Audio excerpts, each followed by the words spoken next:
this is definitely a more serious one and more of a product of my perpetual sadness than anything else. But I want to get into the illusion of control through the lens of a pubescent male teenager. So my personal issue was whenever presented with the mere possibility of intercourse, it's amazing how quickly you lose well, everything. You lose the idea of happiness. It's substituted with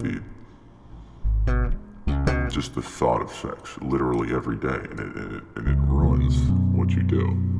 But and it really makes you question, like, what? Well, clearly you're not smart enough to control your pubescent libido. Then what are you capable of controlling at all in terms of character? Did evolution predispose me of never being fulfilled, or was that more an issue of my own personal self-transcendence? So I think that sex is an inherently unproductive thing to do, but it's good physically and psychologically, but that's a completely different thing. I think in terms of healthy sexual desire, as long as you don't hyper repress or hyper glorify this to obscene levels, it's more good than anything else. But due to the hyperstimulation, it's the male mind tends to view women as this more sexual object than of a genuine person, and I hope I don't have to tell you that that's untrue. But I think that perhaps from an evolutionary standpoint,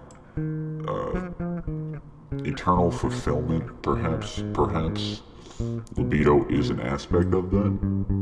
Like maybe human connection to a woman and or man acts as like an aphrodisiac.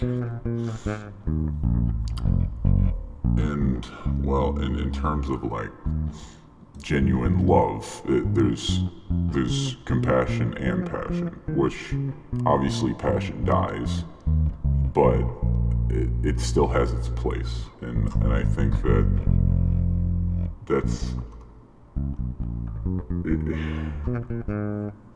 it really puts you into this weird state of either numbing yourself to the reality that you will never be able to control your libido, or just accepting it and going on with your life, or glorifying it and talking about porn the entire day. But in terms of like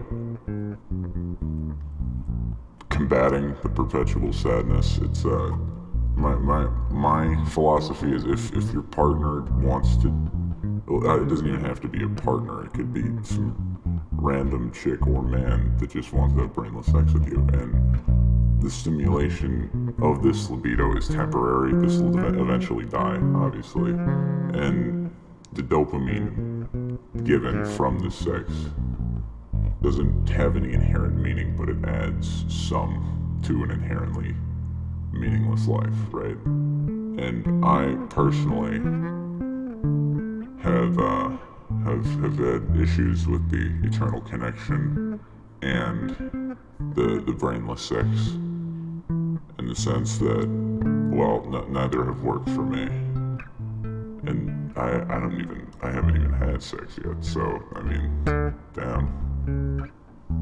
And I think in terms of whether like it's a good thing to have sex at a young age, that's a completely different thing. I don't really want to get into that, but if there's one thing I can 100% leave you with is don't reject the idea of brainless sex, because if you're in a dark place, any happiness can go a long way.